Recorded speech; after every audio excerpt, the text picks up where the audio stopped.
বাংলায় যখন ৩০ টাকায় আলুর দাম বেঁধে রাখা গিয়েছে, তখনই বিজেপি শাসিত রাজ্যগুলির পরিসংখ্যান বলছে উত্তরপ্রদেশে আলুর দাম চলছে ৩৪ টাকা কেজি প্রতি এবং আসামে ৩৮ টাকা, মধ্যপ্রদেশে ৩৪ টাকা এবং মহারাষ্ট্রে ৪০ টাকা কেজি দরে বিক্রি হচ্ছে যে কোনো ধরনের আলু। পশ্চিমবঙ্গের তুলনায় ভারতের অন্যান্য প্রত্যেকটি রাজ্যগুলিতেই আলুর দাম বেশি রয়েছে। সব থেকে কিন্তু কম দাম রয়েছে পশ্চিমবঙ্গেই। অন্যান্য রাজ্যের তুলনায় বাংলায় আলুর দাম কম থাকলেও কেনই বা রাজ্য সরকার আলু ব্যবসায়ীদের ওপর এত চাপ সৃষ্টি করছেন? কেনই বা অন্যান্য রাজ্যগুলিতে আলুর রপ্তানি করতে দিচ্ছেন না? তারই পাশাপাশি আলু ব্যবসায়ীদের গাড়ি আটকে রেখে তোলাবাজি করার অভিযোগ দেখা যাচ্ছে। এই মতো অবস্থায় কিছুদিন আগেই কিন্তু পশ্চিমবঙ্গ প্রগতিশীল আলু ব্যবসায়ী সমিতির তরফ থেকে কর্মবিরতির ডাক দিয়ে ধর্মঘট ডাকা হয়েছিল এবং অবশেষে সরকারের তরফ থেকে তা প্রত্যাহার করা হয়।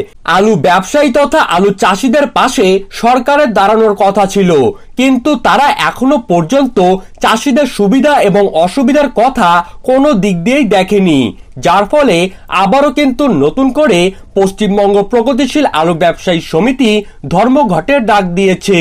বড় বড় বিশেষজ্ঞ তথা আলু ব্যবসায়ীরা বলছেন আগের বারের তুলনায় এইবারে ধর্মঘট কিন্তু ভয়ঙ্কর ভাবে প্রভাব ফেলতে চলেছে। সামনেই রয়েছে উৎসবের মরশুম, এগিয়ে আসছে দুর্গাপুজো, তাই খোলা বাজারে কেজি প্রতি আলুর দাম কিন্তু ৩০ টাকার নিচে নামাতে তৎপর হয়েছে কৃষি বিপণন দপ্তর। গত এক মাসে সবজির দাম যেই পর্যায়ে ছিল তা কিন্তু এখন অনেকটাই কমেছে।